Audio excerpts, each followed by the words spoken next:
Hello, everyone.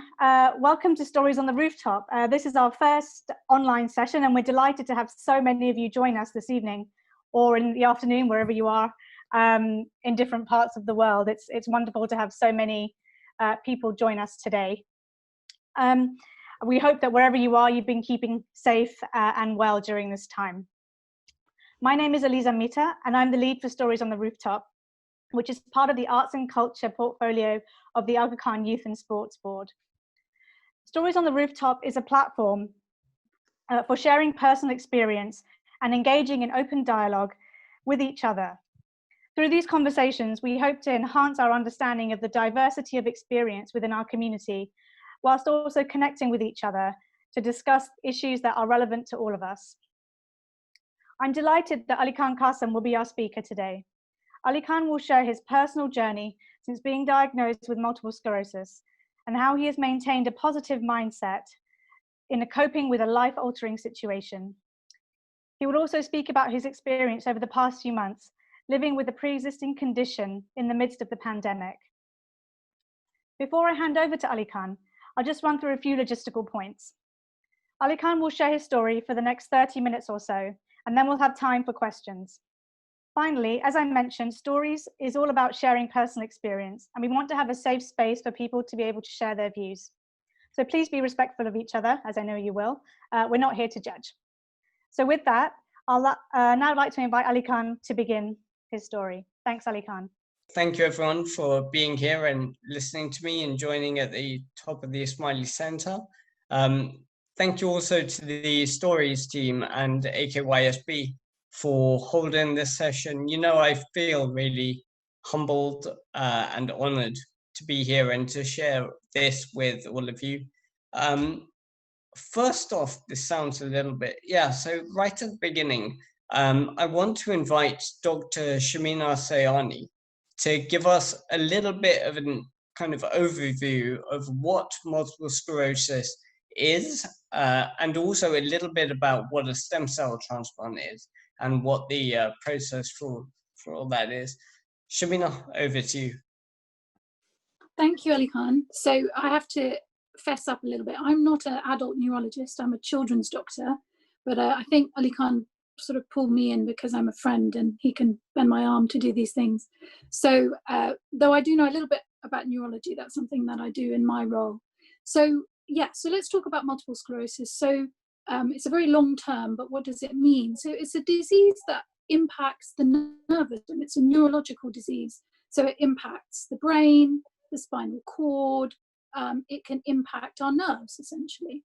And interestingly, it's of these kind of diseases a fairly common disease of the neurological diseases. So in the UK population, we have about 1 in 500 people will have MS. And that equates to about 130 new diagnoses a week. So it's quite a lot. And if we think about sort of what it is and what happens, the challenging thing, I suppose, about MS is that it presents itself in lots of different ways because it can impact any part of the neurological system.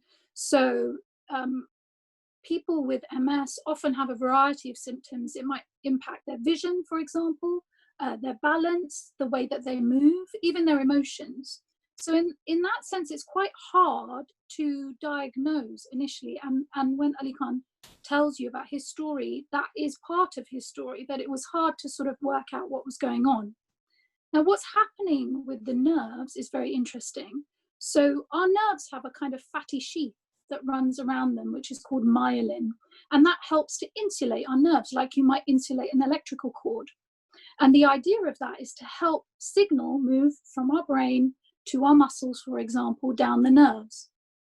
What happens in MS is there is destruction of that myelin sheath.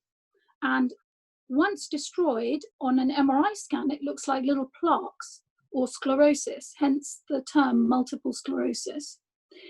And the problem with that is that once you remove that sheath, the ability of the nerve to conduct a message down it is impaired. Sometimes the message will go slower, sometimes it won't pass down the nerve at all. So that's actually what's happening along the nerve. Now, multiple sclerosis is what we call an autoimmune disorder, which basically means that immune cells that would normally work in our body to fight a foreign body, like an infection, like a bacteria or a virus, are actually working against the body and destroying our own nerve sheath, our own myelin sheath. And that's why MS occurs. So it's an autoimmune disorder. I think the challenge for a lot of people with MS is, why does it happen? And the answer is, we don't really know. And the answer we're given, which is given for a lot of diseases, is multiple factors. So it's probably a combination of things to do with genes, to do with the environment, and maybe to do with lifestyle, but it's very hard to say. We know that it's not a purely genetic disorder. It isn't something that's passed down, say, from a parent to a child, but there might be multiple genes within someone that predisposes them to MS. The other thing we know, which is quite curious about MS, is it's more common in countries that are further away from the equator. So you're more likely to see it in a country like the UK or Canada or Scandinavia than you would, say, in a country near the equator. So that's why there's this sort of theory around possibly environmental impact as well. The course of MS is interesting too, because every patient is slightly different. So some people will have bursts of neurological symptoms where they might lose their vision or their balance, and then they'll recover. And that's sort of called a relapsing, remitting type of picture of MS. But there are others who will have symptoms, and they may recover a little bit, but not completely. And that's a more progressive form of MS. And there's a theory that there may be a bit more nerve damage going on in that progressive form. So that's kind of MS in a nutshell. Is that a reasonable description of MS, Alykhan? I think that's absolutely Will that do? perfect. You're the expert, really, not me. Yeah, I think that's perfect. Thank you so much. Did you want to discuss the stem cell? Yeah, if you can elements? just explain what stem cells are and what they do and what a transplant is. Yeah, exactly. So obviously MS is a really interesting disorder that is quite challenging to treat, and there isn't currently a cure for MS, but there's lots of treatments that are being looked at to improve symptoms, and they all revolve around the fact that this is a disorder in the immune system. So Alykhan, for example, has taken medications to dampen down his immune system to stop it having that kind of impact. But one of the treatments that is being trialed, and indeed Alykhan was part of a trial, is stem cell transplant. So in our body, we have certain cells which haven't yet differentiated into the cells that they're meant to be. So we all start as a ball of cells and then kind of differentiate into eyes and nose and mouth and legs and all of that kind of thing. But there are some cells that we have which haven't quite differentiated yet.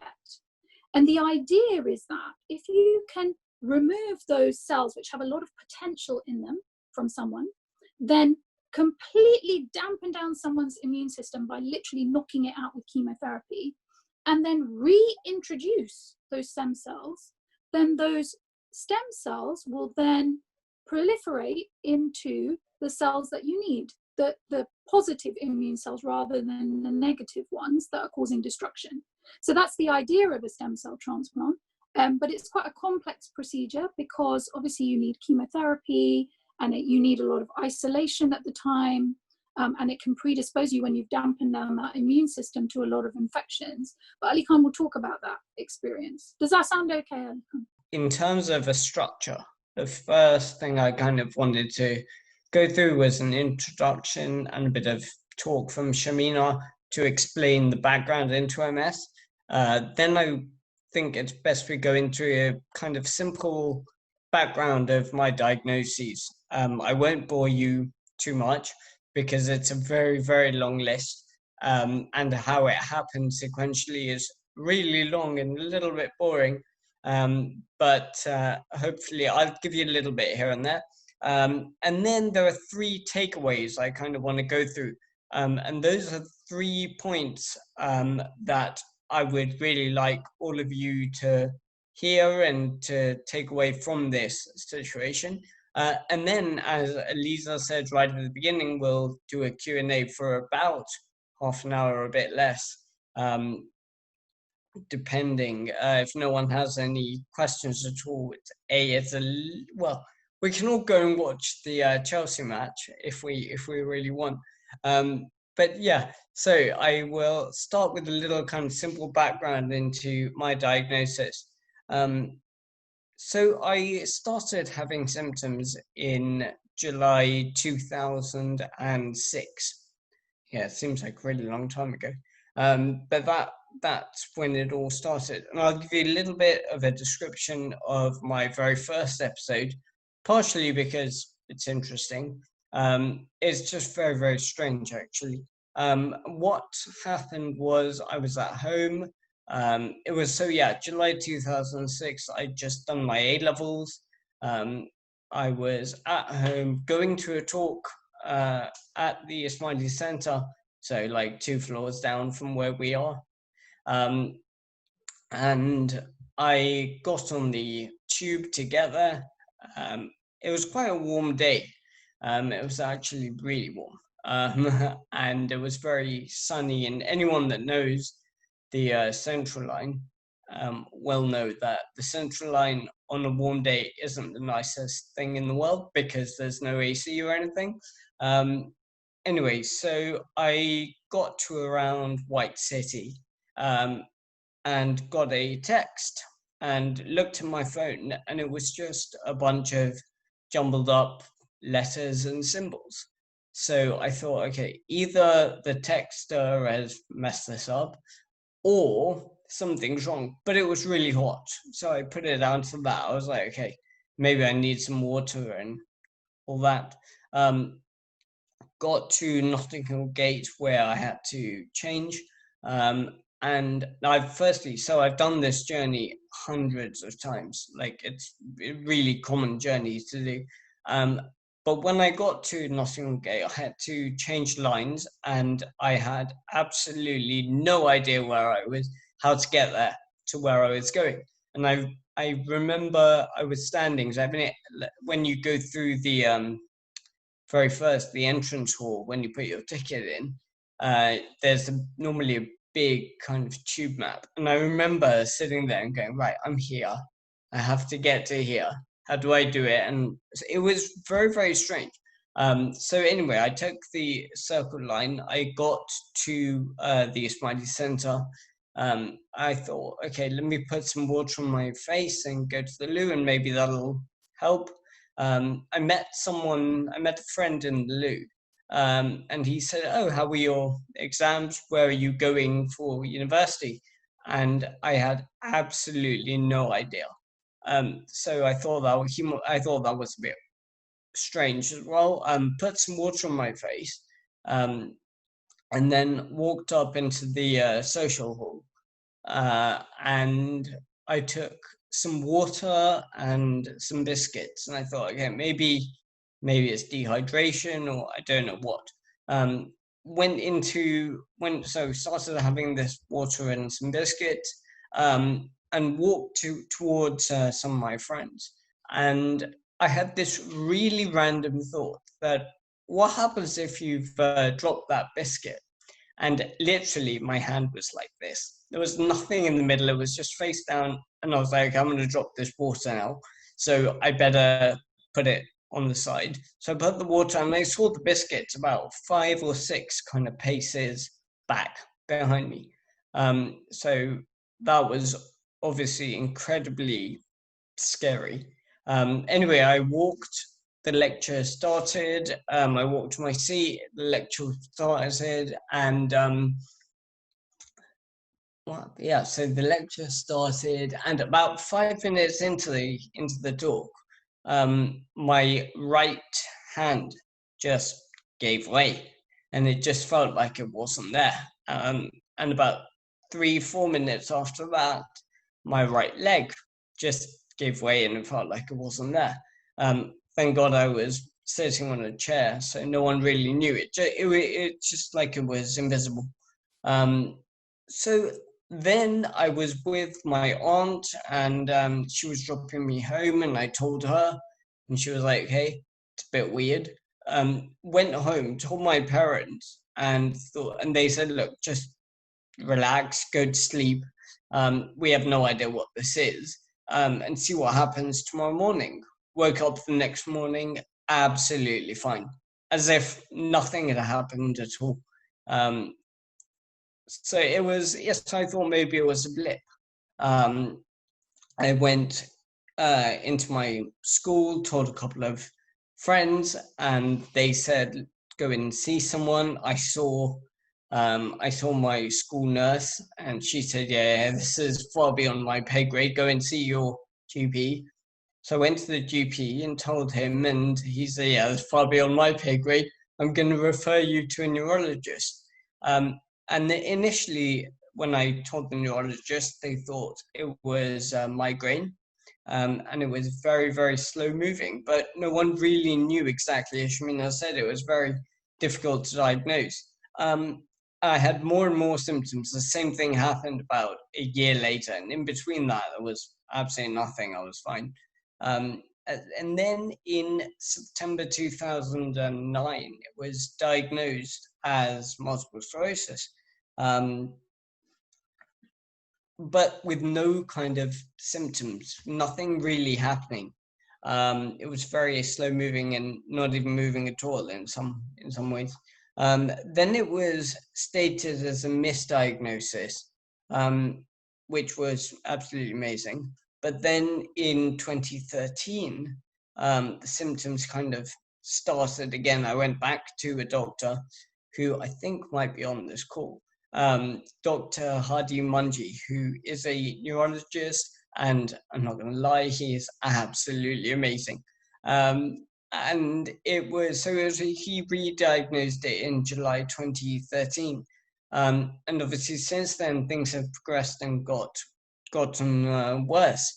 The two main issues, I guess, that affect me are a loss of fixation in my eyes. So the images that I see kind of bounce up and down, and they kind of reverberate as if you were sitting on a speaker. You know that when you're talking and sitting on a speaker, that your voice kind of shakes.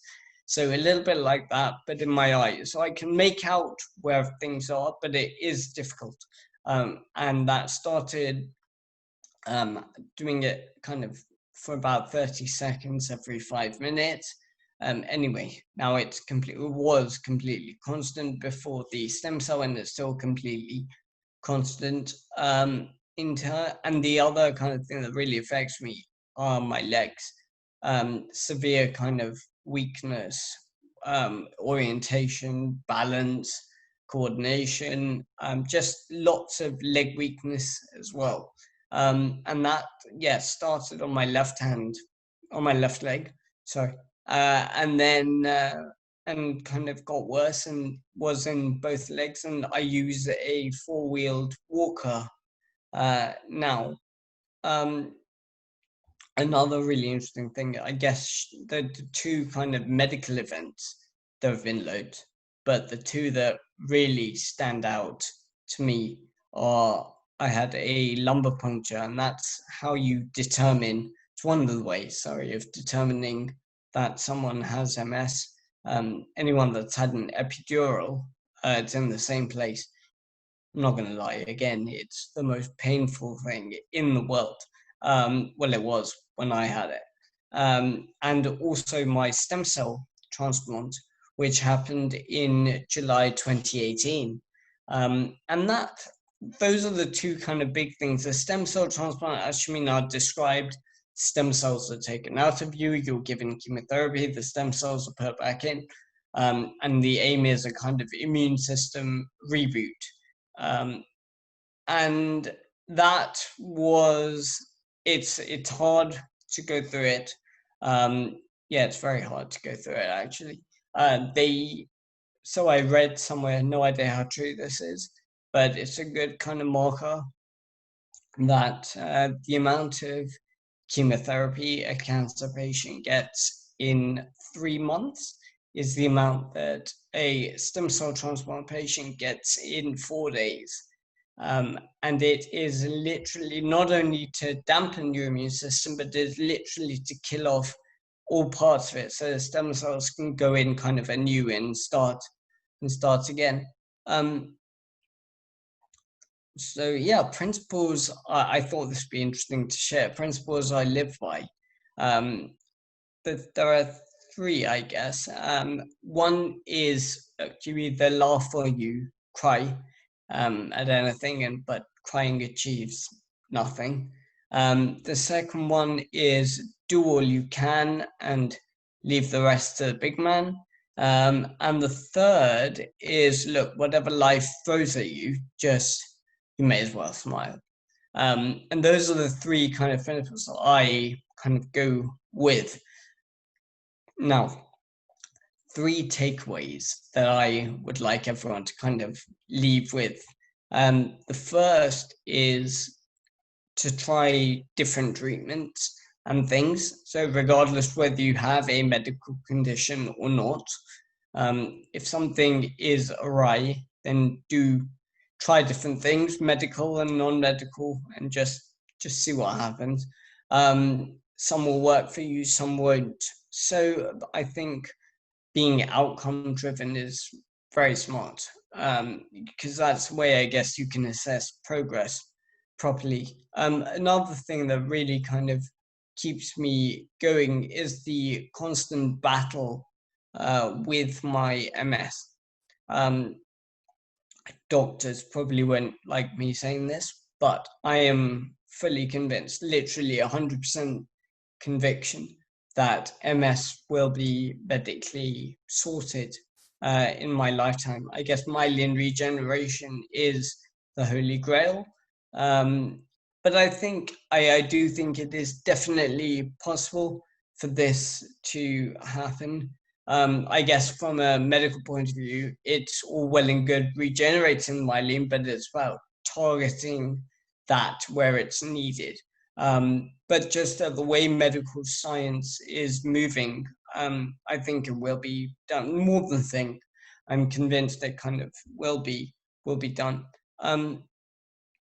Another thing I would say is to try things, and if it doesn't work, so be it. You know, they say nothing ventured, nothing gained. So I would definitely give things a shot. For me, if something generally doesn't work or works, I give things 3 months and then kind of either rubbish it or continue. But there are so many things out there to potentially help. So just give things a go. What was this? Yes, that was it actually. The second kind of takeaway that I would like you all to go home while you're at home, go away with, is the importance of staying physically and mentally strong. There's a lot of mental baggage that comes with physical difficulties and ailments, and that's completely normal. And I would just say that people should know that that's normal, but important to address as well, the mental kind of side of it. I know food affects me personally a lot, but enjoyment of food is also kind of essential for mental well-being. So yeah, I do treat myself to steak or Regency or KFC or something. So I do that as well. MS is generally very, very opportunistic disease. As soon as it kind of senses some weakness or it senses that you've let your guard down in some way, then it kind of takes over that area. So the importance of keeping strong. So yeah, I might sound really positive, but it's not always. It's not always positive. It's not always rosy. But yeah, I guess that's life. I would say also find something you really enjoy and maximize that enjoyment factor. For me, it's eating out and watching TV and Netflix and holidays to beaches. mainly beaches. Yeah. So I would kind of find something you like and enjoy it and do that. In terms of new treatments, as I was saying, there's so much out there, but always strive, in my opinion, always strive for betterment. They say do what you always did, get what you always got. And I think that's important. We got to kind of push on, and we push on for improvement. And I guess that goes for absolutely anything, but especially with conditions. The third thing is, and this is quite interesting, the need for strong social connections. I think this is very, very important, having people to lean on, having that network. We're all support structures for other people. Even if you think you're not, you most likely are.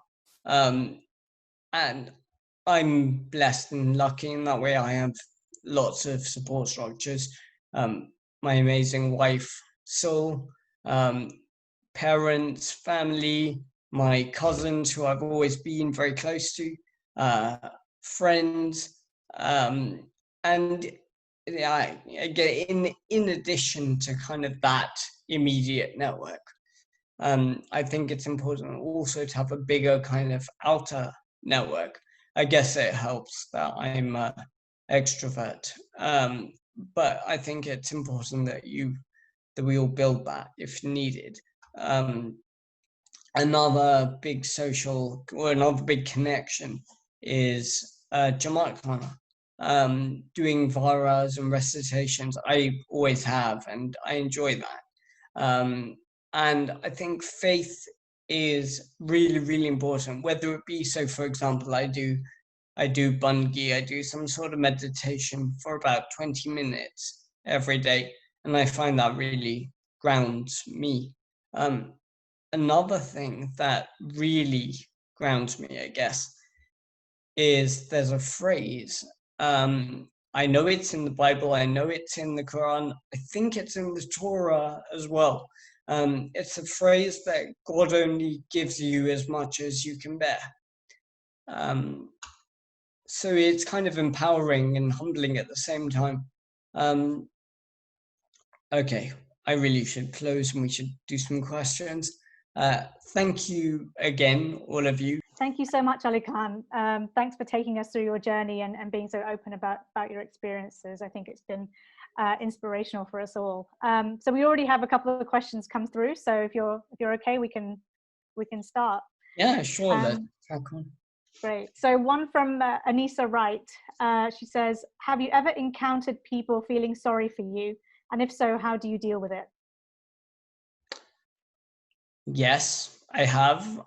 It doesn't last that long because I think they feel sorry and then they see very quickly that I'm the type of person that doesn't really need that kind of feeling sorry side. And I think they get over it and they realize there are certain things obviously that do help, that people do, whether it be kind of opening doors for me and my amazing walker, which I really should name, but I haven't yet. So yeah, I do encounter that, but not, and also a lot less often than you think.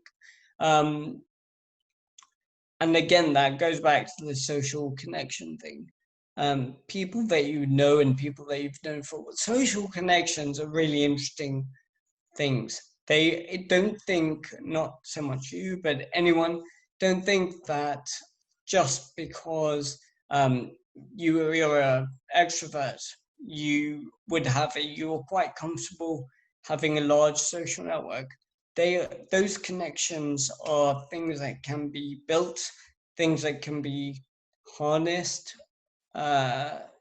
So I think that's very important to know that, hey, you know what, we can improve the situation for ourselves. And have people generally, when they realize, they realize and they think, yeah, this guy's kind of hacking it. And that kind of pity goes away very quickly. Bebs says, I think you're absolutely amazing for talking about this so openly. Please stay as positive as you are. You're a real inspiration. Thank you so much. The question is, when you say they take your stem cells, how do they do that? Is it by taking your blood? Yes. So stem cells, as you may know, are mainly, well, there are lots of them situated in your bone marrow, right at the bottom of your back. So what happens is the process, God, it was so long ago. The process was some self-injections, and they kind of boost the stem cells in your body. And what happens is those stem cells live in kind of a little area, a little cup. And then once they boost, they put so many, they can't fit in that cup. So they overflow into your bloodstream. So they go into your blood, and what happens is it's really easy, simple procedure actually. You're connected. Oh yeah, also, sorry, stem cells are heavier than normal cells, and that makes a difference. So they basically connect you to a very interesting machine. Your blood gets taken out of one arm and gets put back in another, so you don't lose any. And in the middle of that, there's a centrifuge. And the centrifuge is spinning. The heavier ones go out to the sides, which are the stem cells. And then they drop into a bag. And they're collected, and you don't lose any blood. You're not lost at all.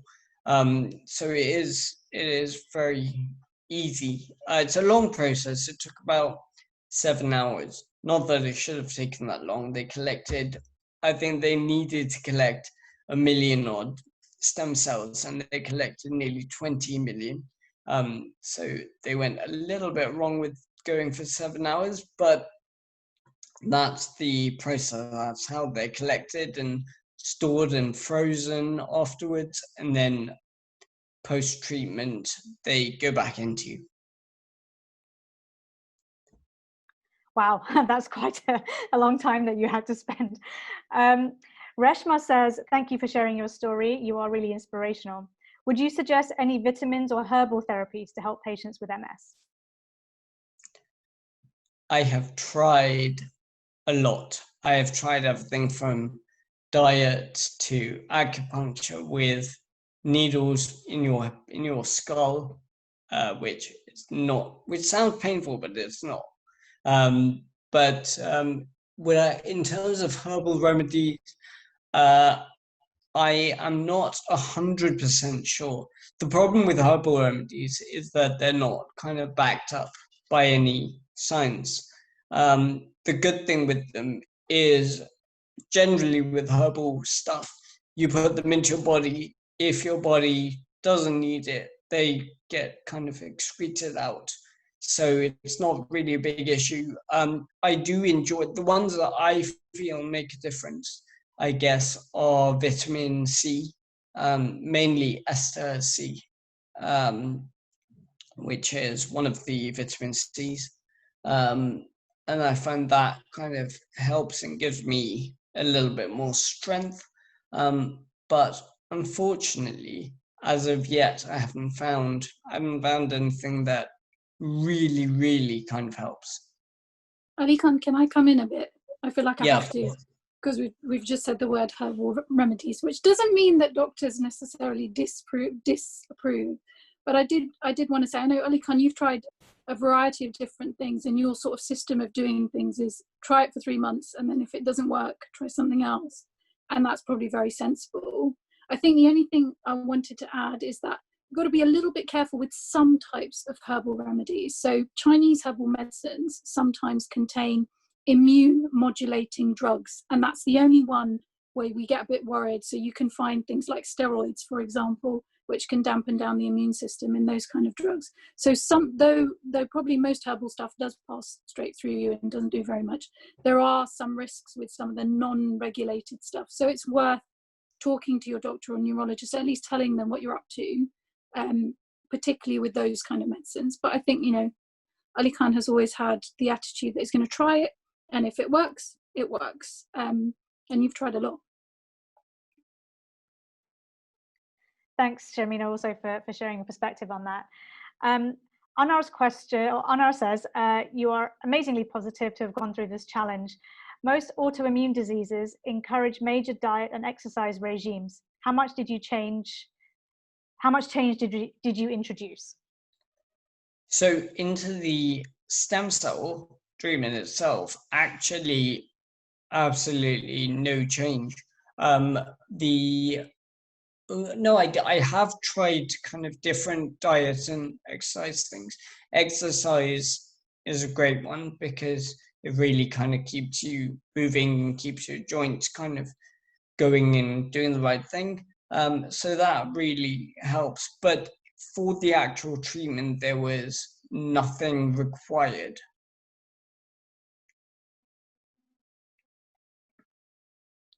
Okay. I just thought I'd share with you some comments that are coming through.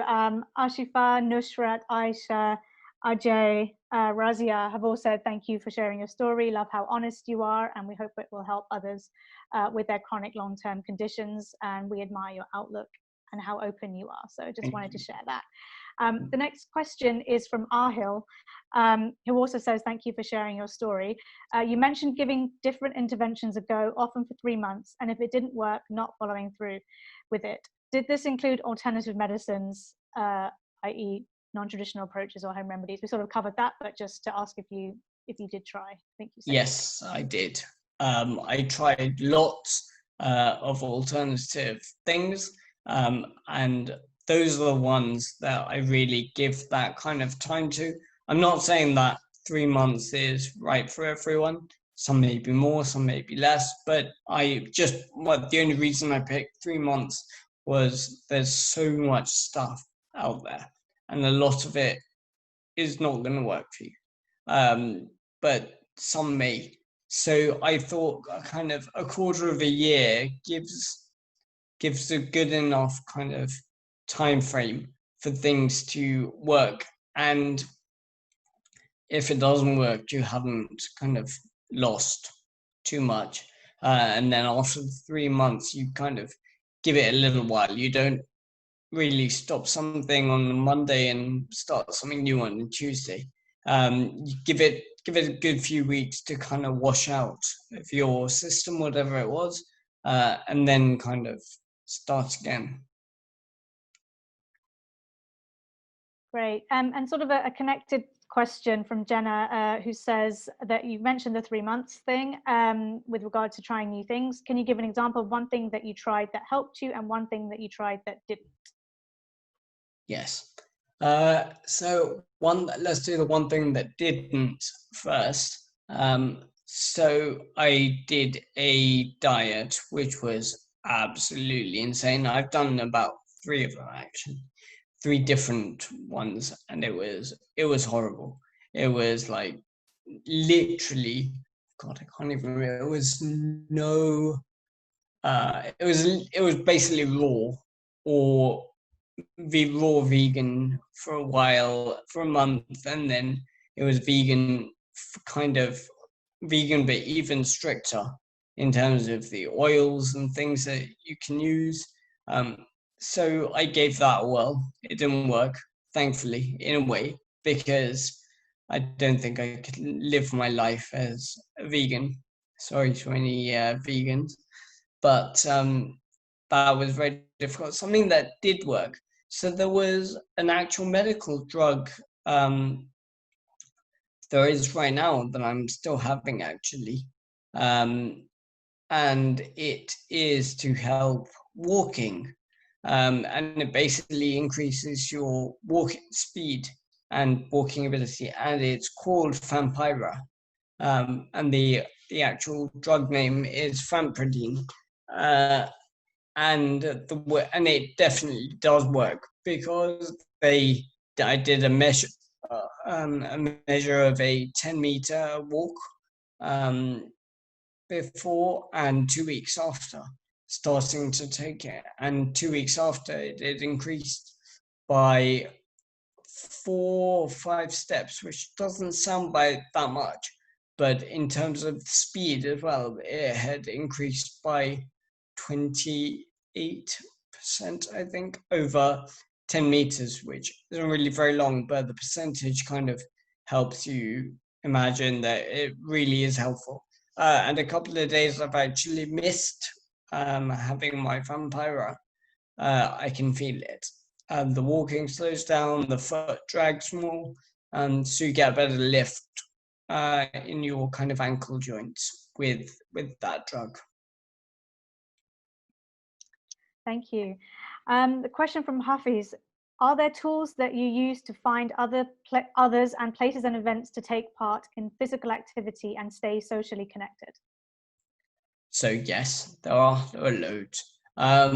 So I am part of an MS therapy center in Harrow. There are loads around the country, and I'm sure there are lots kind of around the world. And what this therapy center does, there are people with MS only, but of differing kind of natures, and they just kind of, they help you. There's like a whole gym there. But it's tailored exercise to multiple sclerosis.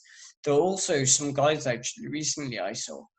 There's a Facebook group for specifically for people with MS and increasing kind of mobility in that kind of realm. So yeah, there are things I do. Oh my God, I can't remember the first part of your question.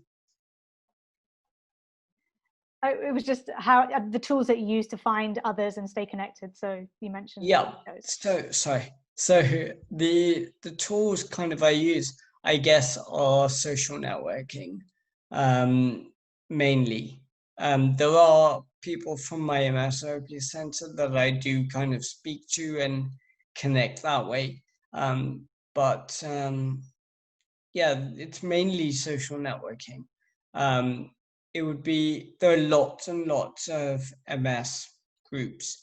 You see the MS kind of community is quite vocal, because it's a little bit different to, for example, being blind from birth, where you know no real difference in that way. But with the MS community, everyone who has MS has experienced life without it.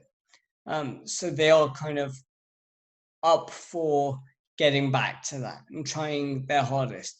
So yes, there are lots of groups and things out there. Again, you need to be a little bit choosy. If you join everything, it'll take over your life. There's a lot to do.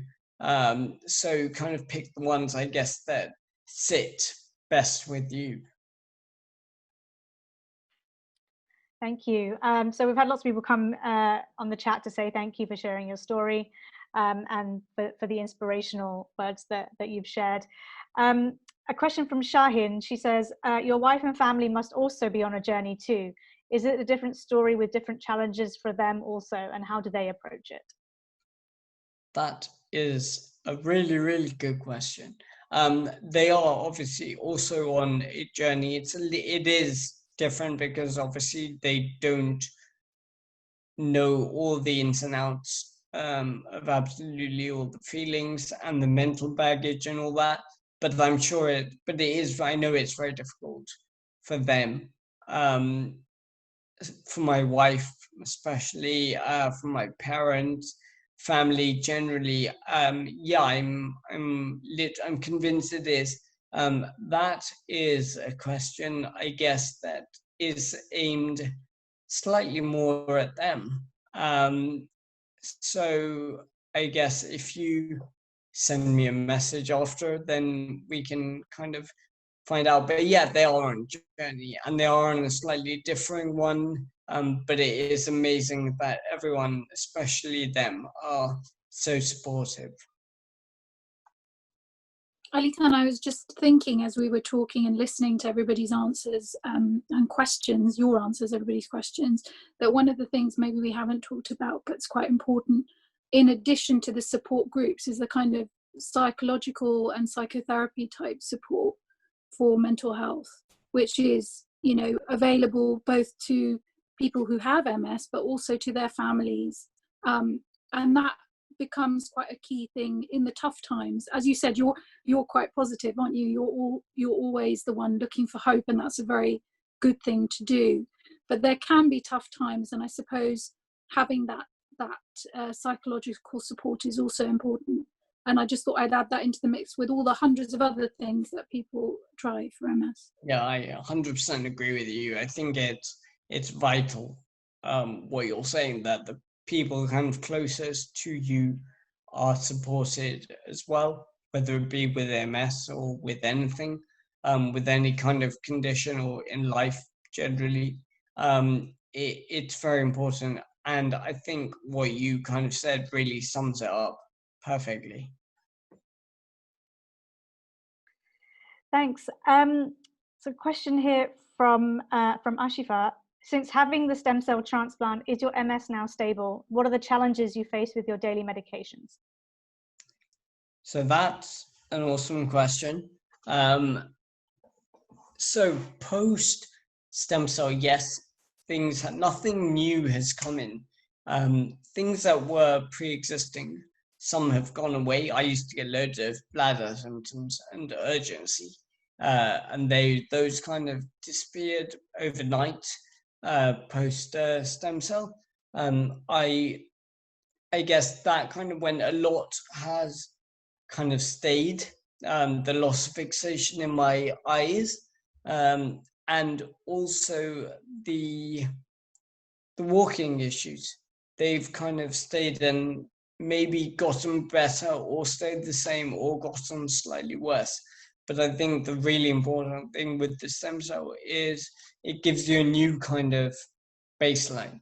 So the one really difficult thing with MS is you don't know which direction things are going to go in.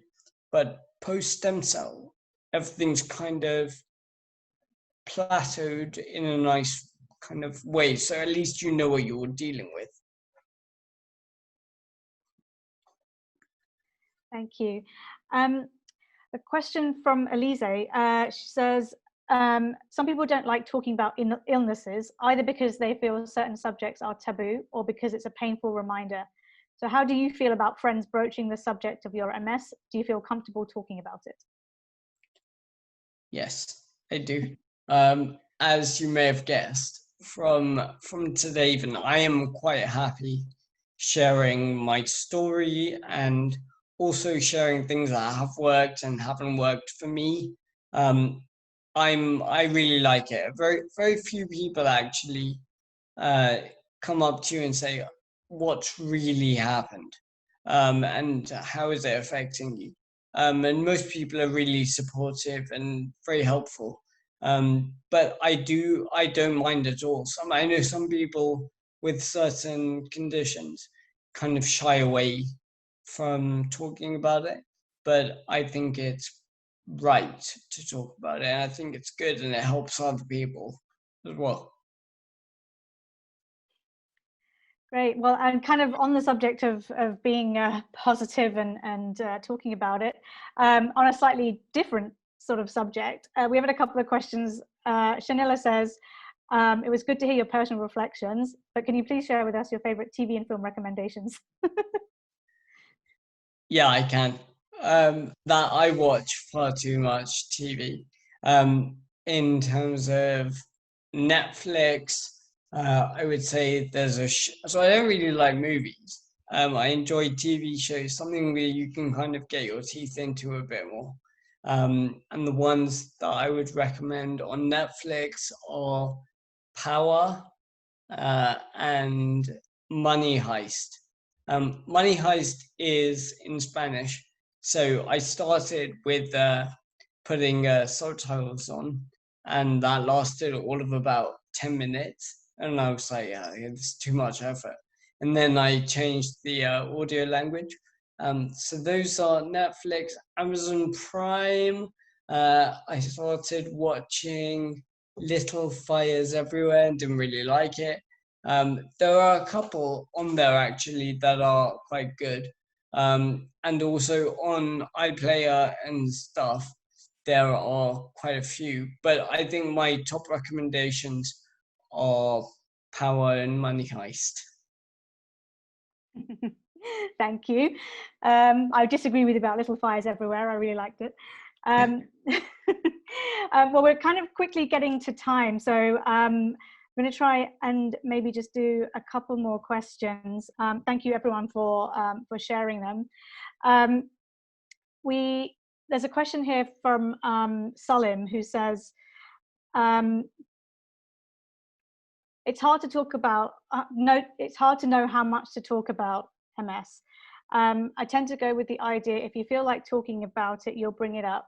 But then you might, people might wonder, what if they're avoiding it? And what is the approach that you would actually prefer when people approach you? So personally, I would prefer people just to be straight up. And I know some people don't like it, but I think ask and you'll get an answer. I don't know what you are thinking. And if you want to ask, ask. And the worst that's going to happen is someone is going to say, I don't really want to talk about it, or they're going to sidestep, in which case you know that, hey, I really should stop.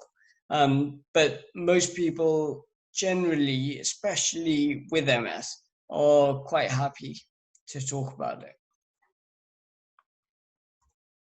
Thank you. Final question. Do you still have to attend regular hospital appointments and physio appointments? Are you still able to do that?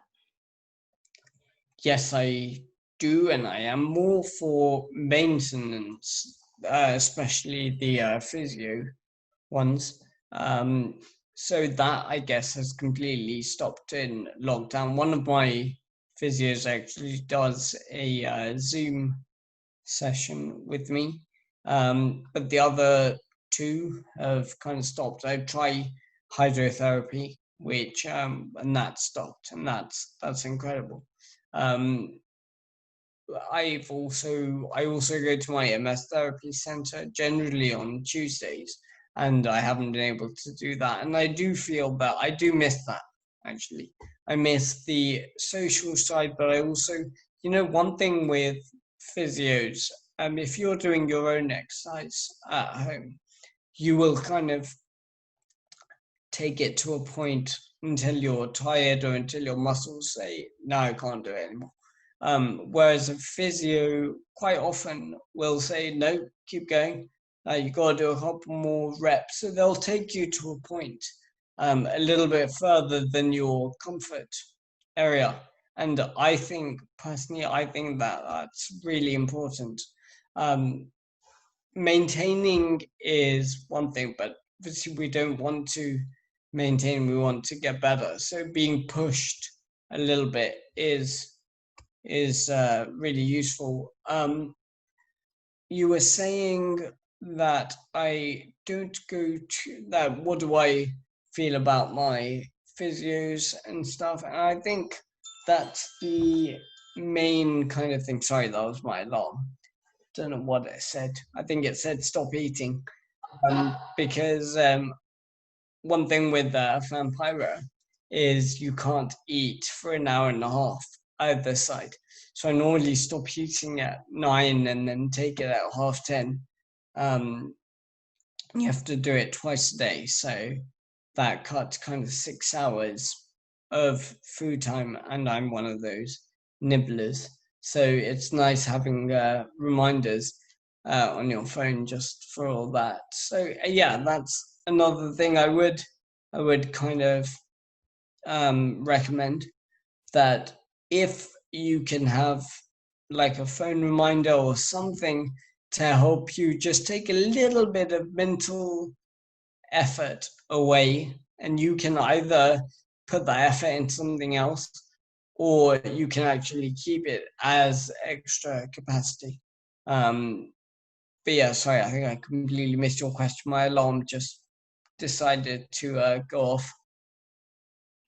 Well, speaking of which, we're at time anyway, so that's a good point to end. And thank you so much, Alykhan, and thanks to everyone for your participation today and for the great questions. If there are any that you missed, I'm going to take the liberty and say that Alykhan is available for follow-up questions. As you see, That's a very good liberty to take. Alykhan is definitely available for anything. Great. So thank you again to everyone for joining us.